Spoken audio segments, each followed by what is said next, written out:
지난해 초 인하대 졸업생 A모 씨는 익명의 SNS 메시지를 받았습니다. 텔레그램 채팅방에 당신의 얼굴을 합성한 사진과 신상 정보가 공유되고 있다는 내용이었습니다. 유 씨가 채팅방에 들어가 보니 연락처와 학번 등 개인 정보와 함께 여성의 나체 사진에 A모 씨 얼굴을 합성한 딥페이크 합성물 수십 개가 쏟아졌습니다.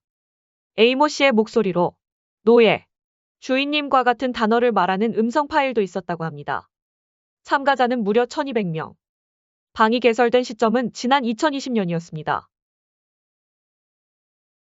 딥페이크로 만든 스티커 사진을 계속 저희 이모티콘처럼 올려가면서 한 명은 누구누구다 이런 식으로. A모 씨가 해당 채팅방의 존재를 알게 되자 이들은 대놓고 A모 씨를 괴롭히기 시작했습니다. 채팅방에서 봤다 본인이 맞느냐 하는 메시지가 수시로 들어왔고 전화를 걸고는 A모 씨가 받지 않자 다짜고짜 욕설을 남기는 이들도 있었습니다. 하루에 많게는 진짜 20번, 10번 넘게도 전화가 왔었고, 근데 이게 전화만 오는 게 아니라 보이라든지 DM, 카톡 이렇게 다 문자까지 오니까. 피해를 입은 건 A모 씨뿐만이 아니었습니다. 파악된 피해 여성만 30명이 넘고 이 중 3분의 2가 인하대생이었는데 모두 학내 유명 동아리 소속이었습니다. 이들은 여성 이름을 나열하고 투표로 다음 피해자를 고르기도 했습니다. 연예인 1세대, 2세대, 3세대 이렇게 얘기하듯이 저희도 세대가 있더라고요. 그래서 독방에 1세대 누구는 지금 잘 살아있나? 이렇게 올라오고 얘는 이제 한명 가지 않았냐. 피해자 A모 씨는 해당 채팅방의 존재를 알게 된 바로 다음 날 인하대 주변 경찰서에 피해 사실을 신고했습니다. 수사팀도 딥페이크 수사팀이 생길 정도로 형벌도 높고 잡을 확률이 높으니까 너무 걱정하지 말아라. 하지만 석 달 뒤 형사 사법 포털을 확인했더니 수사는 중단된 상태였습니다. 텔레그램 서버가 해외에 있어 인물 특정이 어렵다는 이유였습니다. 심지어 유모 씨처럼 딥페이크 피해를 입은 B모 씨가 합성 사진을 출력해 경찰서에 들고 갔지만 이번엔 해외 SNS는 미성년자 대상 성착취물이 아니라면 신고가 불가하다는 답변을 받았습니다. 결국 A모 씨가 직접 추적에 나섰습니다. 우여곡절 끝에 구한 링크를 타고 자신에 대한 성범죄가 벌어지고 있는 텔레그램 방에 들어간 겁니다. 유 씨가 모은 자료를 토대로 수사에 나선 인천경찰청의 텔레그램 참가자 한 명이 붙잡혔습니다. 인하대 남학생이었는데 곧 무혐의로 풀려났습니다. 우연히 텔레그램에서 보고 실존 인물이 맞는지 궁금했던 것뿐이라고 버텼기 때문입니다. 호지나 시청에 관련된 처벌 규정을 두고 있지 않아요. 제작한 자, 그 다음에 이것을 유포한 자는 처벌할 수 있도록 규정이 되어 있는데 A모 씨는 자료 취합을 멈추지 않았습니다. 결국 자신의 딥페이크 사진을 내려받아 유포하고 수차례 연락을 해온 남성 한 명의 정체가 확인됐습니다. 이 남성은 성폭력 처벌법 위반 혐의로 기소돼 징역 1년이 선고됐습니다. 누구의 도움도 없이 추적에 나선 지 1년 2개월 만에 1200명 참가자 가운데 한 명이 처벌된 겁니다. 반면 피해는 현재형입니다. A모 씨가 해당 채팅을 방송통신위원회 신고해도 방통위는 한국에서의 접속을 차단할 뿐 방 자체를 없애지 못하기 때문입니다. 이뿐 아니라 미성년자 또한 이 딥페이크 성범죄의 대상이 되었습니다.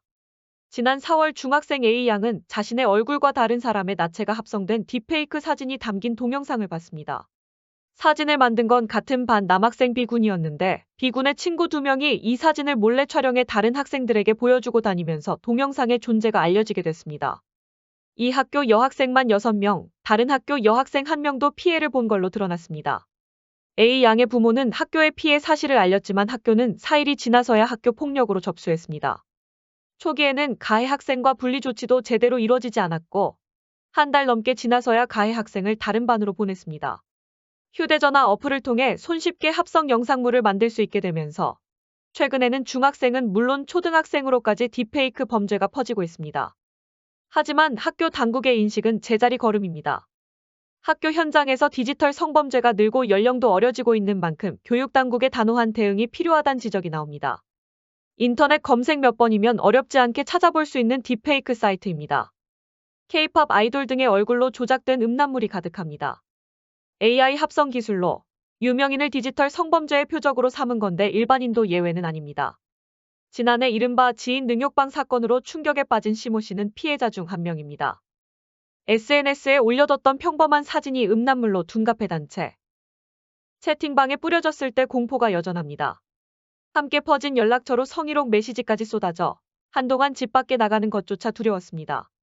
같은 대학원에 다니는 의심되는 남성을 지난해 12월 고소했지만 경찰 수사 속도는 더디기만 합니다. 또 다른 피해자 디모 씨는 누군가 자신을 계속 지켜봤을 거란 불안감에 시달렸습니다. 몇 년 전 SNS에서 지웠던 사진이 버젓이 나체 사진으로 조작됐기 때문입니다. 이처럼 딥페이크 음란물 피해 사례는 AI 기술 발전과 맞물려 해마다 크게 늘고 있습니다. 정작 가해자를 잡는 과정은 쉽지 않습니다.